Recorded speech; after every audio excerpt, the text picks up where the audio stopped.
Hello semua, Assalamualaikum. Jadi seperti yang dijanjikan, kali ni Hans nak kongsikan review untuk filem Takut ke Tak? Takut ke Tak, filem tempatan terbaru yang akan menemui korang semua peminat atau kaki wayang di pawagam-pawagam yang terpilih dan berdekatan dengan anda. So filem Takut ke Tak ni, dia ada 5 pelakon utama dia, iaitu mostly kebanyakan dia pelakon baru atau ada juga yang YouTubers, ada hero remaja.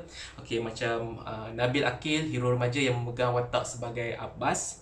Lepas tu pelakon yang semua orang dah selalunya siapa yang tengok drama akan tahu, iaitu Ika Nabila yang memegang watak sebagai Linda. Dan Arwin Kumar. Selalu kalau siapa yang tengok YouTube tu dia akan kenal lah, makcik Rosmah tu kan. So dia memegang watak sebagai Siva. So kat sini juga ada pelakon Fabian Loh. Kalau sebelum ni dia dalam filem Fly by Night ke apa tu, dan kali ni dalam filem ni dia memegang watak sebagai seorang remaja yang bernama Yang Go, dan seorang lagi pelakon iaitu Hanzalini yang memegang watak sebagai Amir. Jadi sinopsis filem ni mengisahkan sekumpulan 5 orang pelajar ni, yang orang kata apa, ada banyak karakter, masing-masing ada karakter yang tersendiri, di mana mereka perlu menerbitkan sebuah filem untuk orang kata apa, untuk semester last lah. Kira kalau diorang tak buat filem ni, diorang tak grad lah, macam tu lah contoh dia. So bila bincang mereka nak menerbitkan sebuah filem seram, yang mana filem seram ni lain daripada biasa. Maksudnya filem seram ni tak klise lah. So kalau korang tengok trailer pun dia ada beritahu lah kenapa macam bila pergi rumah hantu, ada hantu seram, pintu terbuka, pelakon dia masuk, kenapa pelakon dia berlari dan kaki terseluar. Benda-benda yang klise filem-filem seram kan. So diorang nak cuba buat filem seram cara diorang dengan ambil daripada filem-filem lain, tapi diorang ubah plot cerita diorang tu lah, diorang twist supaya tak jadi klise. Itu antara sinopsis dia lah. So bila mereka ni pergi ke orang kata apa, sebuah rumah, bila diorang dah google apa semua, diorang jumpa satu lokasi yang menyatakan rumah ni ialah rumah yang kata apa, rumah seram lah. So diorang nak buat penggambaran kat situ, dan bila diorang buat penggambaran kat situ, maka berlakulah pelbagai orang kata apa, kejadian-kejadian pelik di dalam situasi yang boleh dilihat. Ada waktu dia tu nampak seram, tapi dia lebih kepada komedi lah. Boleh katakan filem ni ialah filem seram komedi. Jadi itu antara sinopsis dia, yang mana korang boleh pergi tengok lah untuk mengetahui dengan lebih lanjut apa yang berlaku seterusnya. Jadi bagi Hans, filem ini bila Hans tonton filem ni, dia mengingatkan Hans kepada filem daripada Thailand tau. Filem-filem seram komedi daripada Thailand, yang mana kekuatan filem seram komedi sebegini, konsep yang sebegini, di mana dia lebih kuat kepada dialog para pelakon tu lah. Dia something yang macam bila pelakon A ni cakap benda pasal hantu ke apa, dan kita expect pelakon B akan cakap benda yang selalu kita tengok. Dan kita takkan expect yang dia akan cakap satu benda yang bodoh atau tak masuk akal. Tetapi yang bestnya bila pelakon B akan cakap benda yang tak masuk akal, benda yang bodoh, dan itu yang menjadikan perkara tersebut nampak orang kata apa, kelakar, dia nampak lucu dia dekat situ lah. So memang filem ni tak klise lah daripada filem seram yang lain bagi Hans, sebab dia cuba mengubah, dia cuba menukar banyak scene-scene yang kita tengok kat situ, yang kita tak sangka yang watak-watak tu akan jadi macam tu, akan bertindak macam tu, akan bercakap macam tu. Jadi bagi Hans, daripada sudut komedi agak menjadi, kira dah lama tak tengok filem tempatan. Selepas apa kata, start PKP tu pun bulan 3, 4, 5, lepas tu 6, 7 pun tak ada filem tempatan yang lucu. Kalau lucu pun mungkin yang ditayang dekat Astro First ke apa semua tu, yang di mana Hans tak ada Astro, so Hans tak dapat tengok benda tu. Jadi ini ialah filem tempatan komedi pertama yang Hans tengok dekat wayang selepas PKP.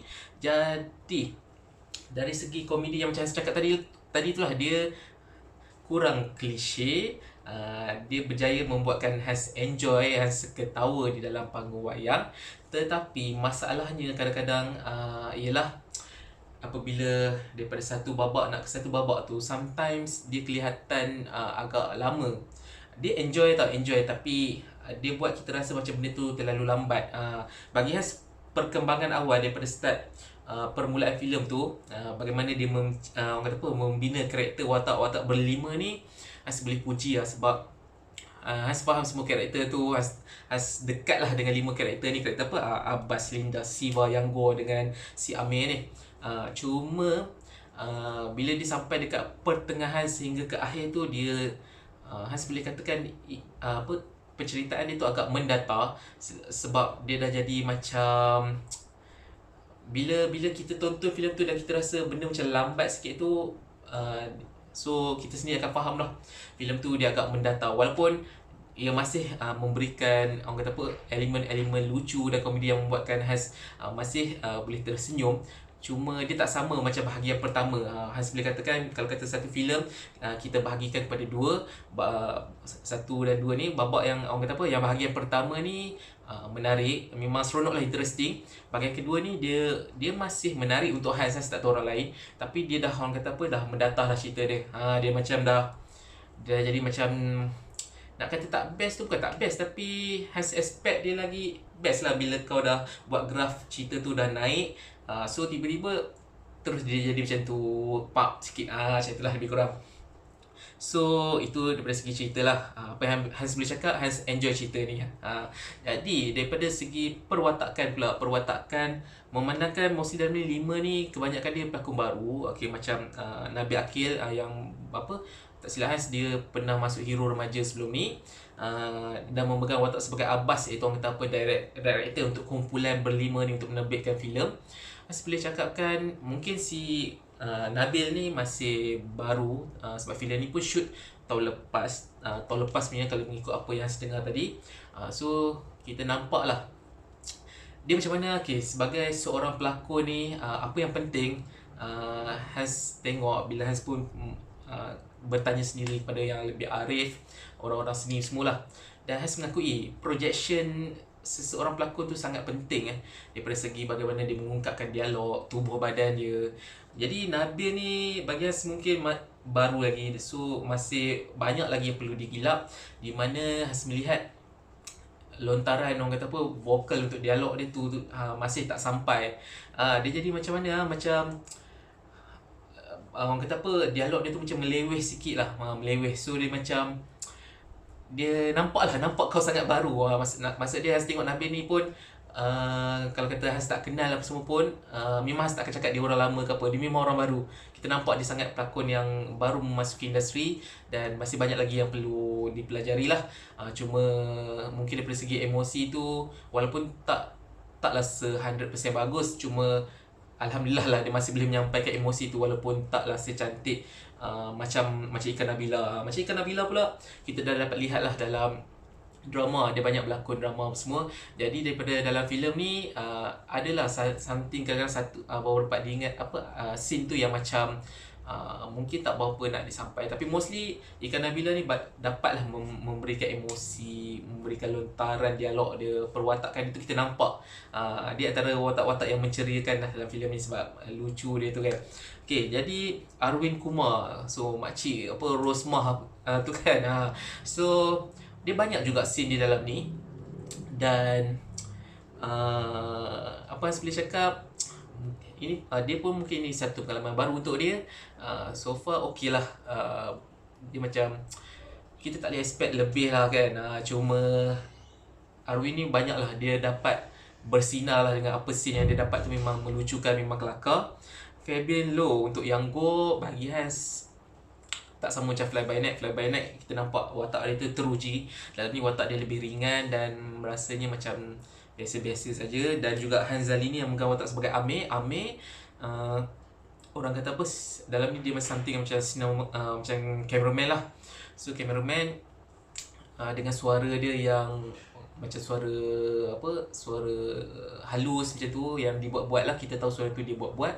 Kadang-kadang benda tu menjadilah rasa juga kelakar, tapi kadang-kadang pun rasa macam biasa je. Okay, so mostly orang kata apa, lakonan mereka ni banyak dibantu dengan situasi-situasi yang kita tak jangka, yang membuatkan benda tu jadi lucu, rasa lucu semua. Okay, so daripada segi konsep makeup ke apa semua tu biasa, memang tak adalah orang kata apa macam gempak sangat, tapi kenalah dengan filem dia seram komedi. Hantu-hantu yang keluar dia tu pun biasa-biasa je lah. Dia boleh lah, orang kata apa, nak kata menggerikan tu dia tak menggerikan lah, dia lebih kepada kelakar lah. Kalau kata filem ni filem yang bertajuk Takut ke Tak ni, bagi Hans tak takut, tapi filem ni memang bagi Hans kelakar lah, enjoy. So daripada segi cerita pula, macam saya cakap tadi lah, cerita dia bila bagak pula, bila babak pertama tu memang dia dibina cantik. Kita nampak lah dia orang nak buat satu filem seram yang tak klise. Seronok lah bila yang macam bila ada scene yang macam dia orang ingat dia orang ni di prank ke apa ke, benda tu jadi macam nampak spontan, nampak memang kelakar gila kan. Memang enjoy kat situ. Cuma tu lah bila babak kedua, bila dah dia jadi something yang macam walaupun dia nak tunjuk kata benda tu klise, tapi sebab dia jadi macam draggy lah, bagi Hans draggy dan melerik sikit. Dan dia jadi dah tak kuat dah bila masuk babak kedua tu. Hans nak kata merepek tu, dia bukannya merepek sangat, tapi korang kena tengok sebab dia memang beza gila bila korang bahagikan kepada dua bahagian. Bahagian pertama memang bahagian solid, cantik lah juga kan, tapi bila masuk bahagian kedua tu dah biasa-biasa. Okey, jadi saya tak nak cakap banyak, cuma bagi Hans untuk filem komedi tempatan bila dah lama tak tengok wayang, so kalau korang rasa korang nak berhibur, korang nak ketawa, Hans rasa filem ni boleh membuatkan korang ketawa kalau korang suka lawak-lawak yang macam ni. Kalau korang suka tengok filem Thailand, filem seram Thailand, macam ni lah konsep dia. Maksud dia kelakar yang macam bodoh-bodoh halang, yang macam tu lah yang membuatkan kau happy. Kalau korang happy lah, sebab setiap orang ada tahap kelakar dia yang berbeza kan. Macam tadi pun macam rakan-rakan Hans yang tengok pun ada yang happy, ada yang suka, ada juga yang sebaliknya. Sebab tu orang kata cerita rasa masing-masing.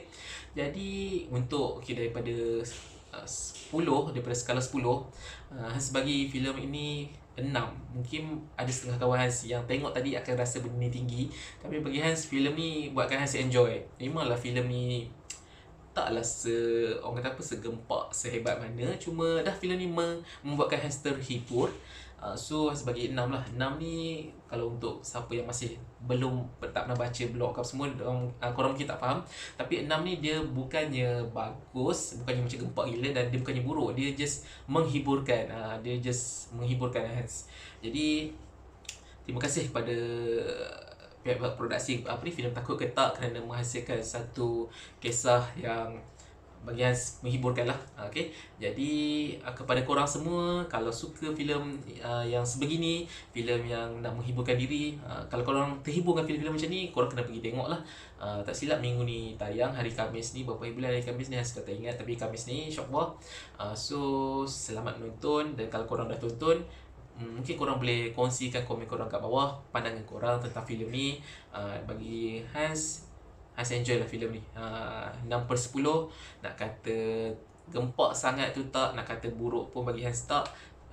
Just okay lah, average. Okay?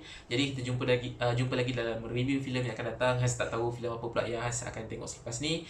Jadi terima kasih banyak-banyak. Jumpa lagi. Assalamualaikum. Bye.